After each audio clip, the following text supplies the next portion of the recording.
By Miller Lite and Luther Auto. And now, to kick off your NFL weekend, this is Vikings Live. Hey, happy holidays, everybody, and welcome to Vikings Live. Patrick Peterson, one of the best corners in the NFL the last decade. He's our featured guest tonight as we find roots to beating the Bears. And your host, bonjour, Hobie Artigue. Thank you, as always, PA. This is Vikings Live, our final one of the season, getting ready for what's to come on Monday night between the Vikings and the Chicago Bears. Along with Ron Johnson and Courtney Cronin of ESPN, I'm Hobie Artigue. And guys, the last time the Vikings played on Monday Night Football was last season. Things turned out pretty well. Held off a late comeback by the Bears, but how are we feeling this time around for the first meeting this year between these two? Honestly, I have no idea. I'm not going to lie. I have no clue. You don't know what team's going to show up. Sure. I mean, you look at a team that lost to the Lions, and you look at a team that dominated the Steelers for half a game, and then you look at a team that let the Steelers back in the game in the second half of the game. So, honestly, I feel like it's going to be another one of those come down to the last minute on Monday night. Hopefully not, but I think it's going to be there. It's too late. We're going to be up late, and the Vikings fan line is going to erupt if they lose this game. So hopefully they win. Hopefully they call in for a good reason, my friend. Why does every one of these games have to be on primetime and on Monday Night Football? That's what I want to know. The luck of the draw for the Minnesota Vikings in playing in a place that has become their house of horrors over the last, 2 decades? They've won 5 games out of 21 meetings at Soldier Field since 2000. That's crazy. But, hey, when you look back at that Monday Night Football game from last year, that was Kirk Cousins' first win on Monday Night Football. He's still one of 9 in 10 meetings, so still has a little bit of primetime woes, and he didn't play great against the Steelers, so I'm with Ron. I don't know what team we're going to get, but it's probably going to inevitably be a close game again. Hopefully it is a good game, but we also don't know who is going to be on the field for either one of these teams. Both teams dealing with COVID issues. Of course, the Vikings, Alexander Mattison, D.D. Westbrook on the COVID list, but then the Bears today putting 6 guys. Oh, by the way, offensive coordinator, defensive coordinator, and special teams coach as well. How do you think COVID affects this game? A crucial one for both teams. Well, for the Bears fans, I know they're probably happy their coordinator's on the COVID list. I know they were hoping Nagy's on the COVID list, too. Like, I mean, from a coaching standpoint, when you look at having a top draft pick quarterback, and again, Trubisky, yeah, we know the whole horror story with that. But I think you have to find ways to your player has to fit your offense has to fit your player. Your player should not have to fit your offense, and I feel like they're forcing him into a bucket that he's not good at. Yeah, I mean, you've seen this around the league right now. The Browns are dealing with it. They have a game on Saturday, and they've got upwards of 30 players on the COVID list. So the Bears could very well be in that same territory in the coming days. They've got 12 right now. They had 19 guys not practice today, 8 of which were listed on the injury report with an illness. Is that illness? Is that going to become COVID? Is it the flu? Who knows? But they're really thin. They don't have the numbers that the Vikings do, and, it certainly helped that Minnesota had the extra days off from the Thursday night game. Dalvin Cook returned in full. Christian Darrisaw practiced in limited capacity for the first time in 2 weeks, but Adam Thielen's still on the injury report. It's DNP, and Eric Kendricks now has a low back injury and did not practice on Thursday. That's going to be something to monitor heading into Monday night. But you mentioned Dalvin Cook. This is a guy, I think a lot of people were like, wait, he's going to give it a go? Oh, he went all right on Thursday Night Football for 205 yards. However, whenever you look at his games against the Bears, you mentioned how Soldier Field's been a house of horrors. He hasn't played particularly well in that building. What makes you think Monday could be different? Well, it's going to depend if Akeem Hicks is playing. I mean, unfortunately for the Vikings, he was one of the only players that was actually full on the injury report today, still dealing with that injury. He's a game wrecker. I mean, he's affected the interior of the offensive line for Minnesota in every single meeting. And remember that game on Monday night last year. What changed? Why was Dalvin Cook actually able to get going? Because Akeem Hicks got hurt and he had to go out. Yep. Attack the edge. If you look at the highlights from the Steelers game, they attack the edge. You have to do the same thing. Like Courtney said, Akeem Hicks, Eddie Goldman probably won't go with COVID, but who knows? But that front middle for the Bears is strong. We've always said, even with Khalil Mack in, he's not a great run stopper. He's a great pass stopper. And so what you have to do is you run at the edges. In that 3-4 defense, this is a team that's going to quit. I mean, you look at their stats right now, you put some pressure on them and run it down their throat, they're going to quit. Like, they're tired. They're ready for Christmas. They want to get gifts. They're 4-9. Their coach sucks. Like, at this point, they are going to quit. So you have to run at them and run outside, kind of like the Gophers did against Iowa. Quick toss out or outside edge. Sounds like everything's in the Vikings' favor. Dalvin said, give me the ball and we'll win. So give him the ball, but outside. It was a good thing that he ran so well on Thursday night because Kirk Cousins did not play particularly well, we can say, in that game against the Steelers. The numbers to the left, those are his season averages right now. The numbers to the right, that's what he put up against the Steelers. All of them taking drastic drops when you're talking about passing yards, completion percentage, and that passer rating right there that he had against Pittsburgh, that was his lowest passer rating ever in a win. Ron, this Bears defense very up and down throughout the season in the secondary. They're 8th overall whenever it comes to pass defense, but gave up a ton of yards to Aaron Rodgers. How does Kirk bounce back on Monday? Well, I mean, I think we go back to the Green Bay game. Quick passes, get it out of his hands quick, get him lathered up, get him confident, get him going, tunnel screens. But control tunnel screens, which means make sure you know the coverage before you throw the ball. If it's press 2, you can't throw a tunnel screen in that. So Kirk has to come up to the line with enough time, because we know the Bears, that front 3 kind of moves a little bit, and you can't let that confuse you. So I think that's the way to get them going. But at the end of the day, the Steelers, he didn't need to throw because they were running the ball. If you run the ball, you get time off the clock, and then hopefully you don't have a second quarter or second half meltdown. He had some good connections with Justin Jefferson, overthrew him, underthrew him a couple of times too. But a big addition for this game in Chicago would be Adam Thielen. He was at practice today, Courtney. What can you tell us about where his status is right now? He didn't do anything, but he was there, so I guess that's a good sign. But Mike Zimmer said they're hopeful that they'll get Adam Thielen back. I don't know. It's still a high ankle sprain. You don't want to worsen that thing if you do end up winning this game and trying to make a stretch or a push down the stretch towards the playoffs. So think about their healthy wide receiver depth chart right now. It's Justin Jefferson, KJ Osborne, and Amir Smith-Marset, because Chisena is on the COVID-19 reserve list along with Dede Westbrook. They've got some guys they signed to the practice squad. This could very well be a big opportunity for KJ Osborne. In 2 games without Adam Thielen, he has 17 targets. He's got volume, and he's also got the big plays. Think about that 62-yard touchdown that he had in the 4th quarter. That doesn't happen against the Steelers. They lose that game. So they need more plays like that, because Jefferson's going to get doubled. I wasn't particularly impressed with the Bears cornerbacks against the Packers. I don't really know if Jalen Johnson knew what he was doing in covering Devontae Adams, but it's going to be very easy to pinpoint what the Bears are going to try to do with Minnesota, try to take Jefferson away and make them one-dimensional. A matchup to watch, too, for the Vikings defense is going to be how they play against the Bears offensive line, because these two are at the exact opposite ends of the spectrum. Right now, the Vikings lead the NFL in sacks with 41.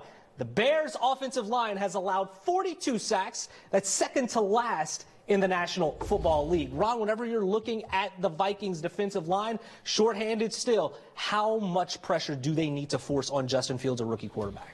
Oh, huge, and it's not just those 4. I think we saw a great picture of that in this Steelers game when you put 8 to 7 guys at the line of scrimmage every single time. You get Harrison Smith out of there. You get Mackenzie Alexander at the line of scrimmage. He dropped back. What that does is that confuses the court, and that's Ben Roethlisberger. So you confuse Ben Roethlisberger, you can definitely confuse Justin Fields. Guys like Sheldon Richardson came wide open because they, 3 dropped out, 4 came.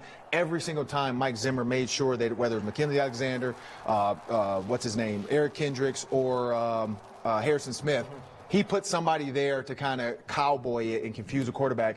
And then Harrison Smith, he can still come after the quarterback. And Jason Peters got hurt in that game against the Packers. And Tevin Jenkins had a very, very rough outing. Those 4 penalties were not pretty. Neither were the sacks that he gave up as well. So you think about at both sides of the offensive line, they've got rookie tackles. You should be able to capitalize on that and get some pressure. Well, the Vikings offensive line is playing really well, too. They are preventing purple pressure, if you will, this season. That group right now trying to find the right pieces moving forward. And for more on that crew, we toss it over to Dawn Mitchell with more from today's locker room session. Hey, Dawn. You're absolutely right. The O-line has been great, right? Keeping Kirk clean, huge holes created for Dalvin Cook, so they've been playing well. And when it comes to center Garrett Bradbury, he has this new lease on life.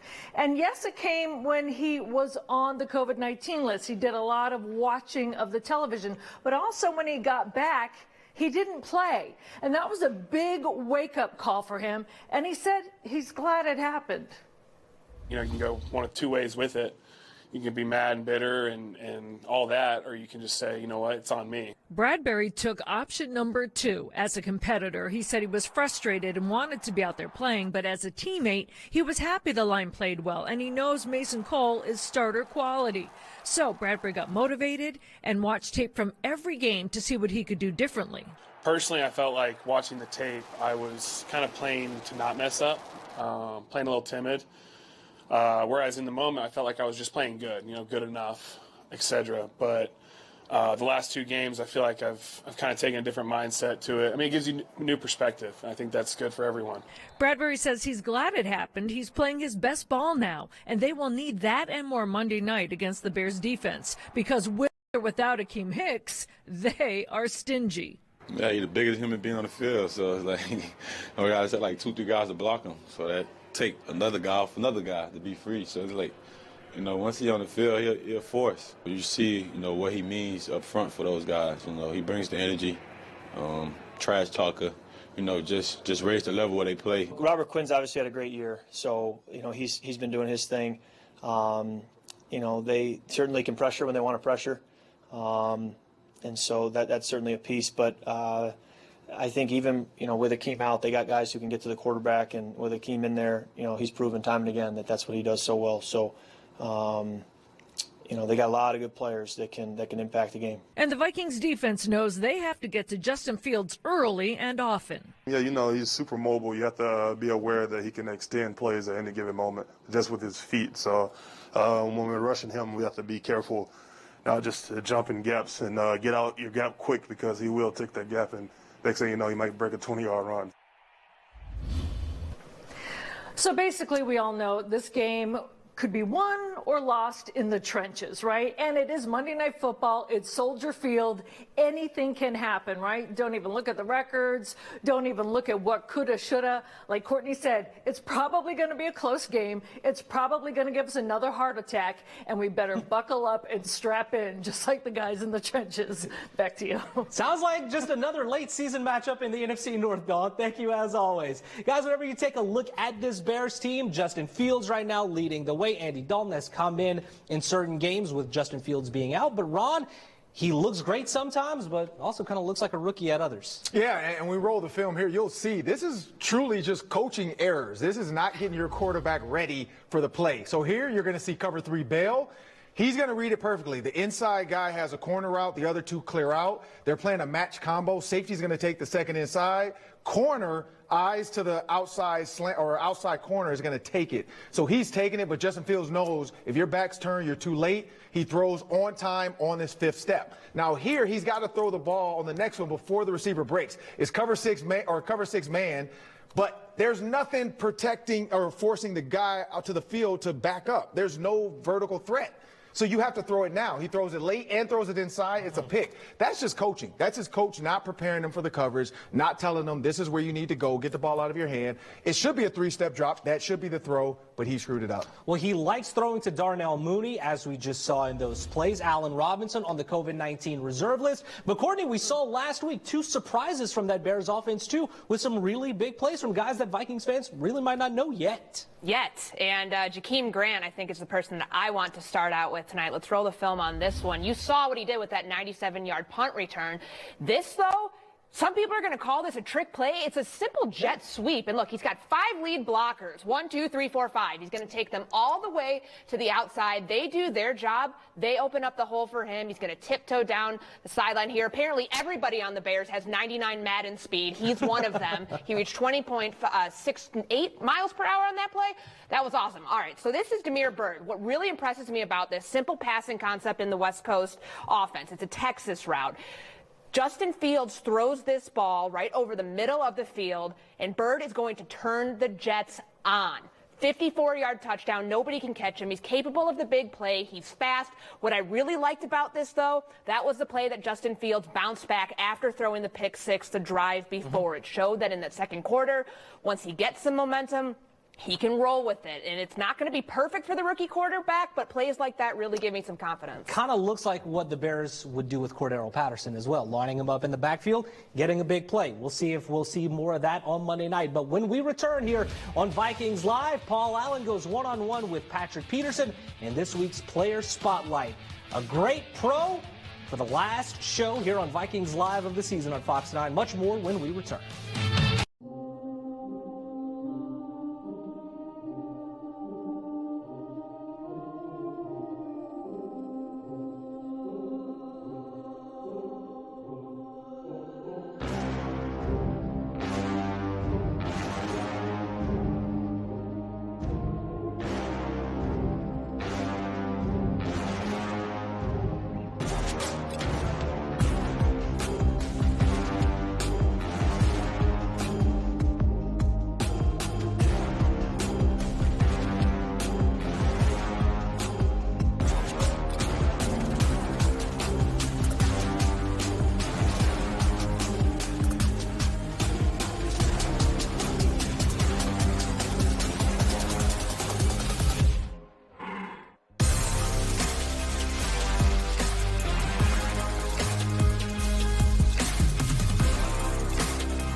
Welcome back to Vikings Live.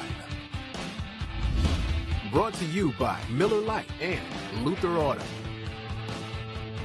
Well, coming into this season, a primary priority for the Vikings was fixing the secondary. And they did that with the addition of Patrick Peterson, a guy who's been a consummate pro his entire career and has really helped to elevate this Vikings defense. And for more with the Vikings cornerback, we toss it to Paul Allen in this week's Player Spotlight. All right, Hobie, appreciate you. This is Patrick Peterson, cornerback for the Minnesota Vikings. 11 into it.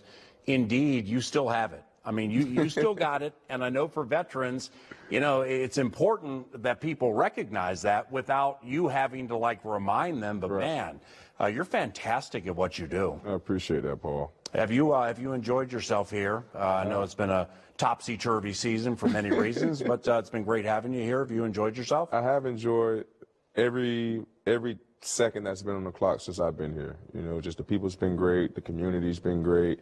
Been doing a lot of things with my foundation still. Had a shot with a jockey event. Gave away some turkeys.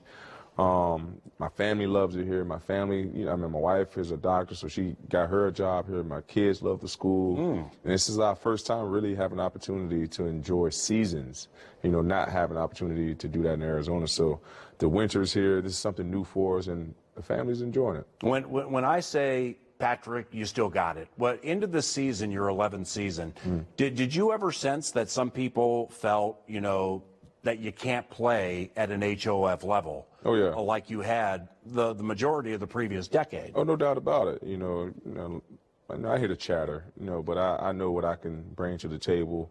You know, just having a great defensive mind like Coach Zim, being around great players that his resume has. You know, just something I wanted to be around. I knew that he would be able to get me, you know, back to where I once was, and that's, you know, playing at a high level, playing a lot more man-to-man coverages, being a lot more tighter to coverages. So I love the way he calls the game. I love being here, and we'll just see what the future holds. How badly did it eat at you, and/or does it still eat at you? I know it's months ago, but you were with the Cardinals 10 years, and the game was right down to the wire, and you almost had it. I mean, did it bug you? You know, a little bit. I'm not even going to lie. I did a little bit because I wanted to win that game so much, and it was a great game, you know, the entire game. You know, it wasn't a dull moment in that game, and those type of games that you live and love to be in. And I just obviously wish we would have made that kick late in the game because, you know, I feel like the offense was executing, you know, the whole game. Defense, we had a couple mishaps, but we got off on some costly downs, on some costly series. But, yeah, that's definitely one game that I wish we had for sure. Now, 4 punt return touchdowns for Patrick Peterson about a decade ago. If Ryan Ficken, the special teams coordinator, called number 7's number in a massive situation, could you get out there and still do it? Yeah. I could probably only give you, it's 4 games left, I can give you at least a solid 4 good returns. Right. Yeah. Punt returning looks hard. It is.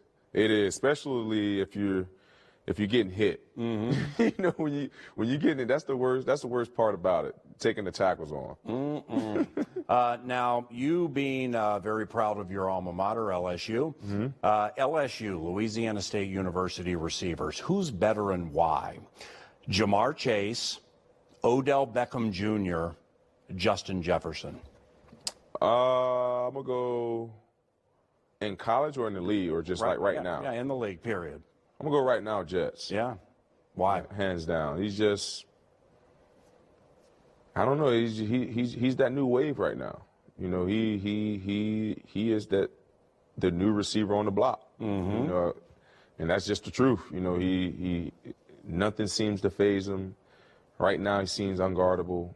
You know, it's not a game that you don't see him with at least 3 or 4 steps on a defensive back. Wow. You know, and that's not usual. And for him to be able to do that on a consistent basis, you know, that goes to show, you know, the work he's been putting in the offseason. Hobie, Patrick Peterson is Captain Cool. He handles pressure as well as anybody I've seen, and he will do so Monday night against the Bears. Back to you. PA, thank you very much. When we return, we take a look at Thursday Night Football and give you our Vikings keys to victory before Monday Night Showdown against the Bears.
is Vikings Live. Brought to you by Miller Lite and Luther Auto. Welcome back to Vikings Live, and for more on the showdown at Soldier Field on Monday night, we toss it over to Paul Allen in this week's Words Eye View. PA, take it away. All right, Hobie, appreciate you, man. The Minnesota Vikings head to the Windy City, and in the sassy vein of the word windy, how about we blow somebody out for the first time this season, find victory number 7, and sail into Christmas with positive vibes. That's your Words Eye View. Back to you.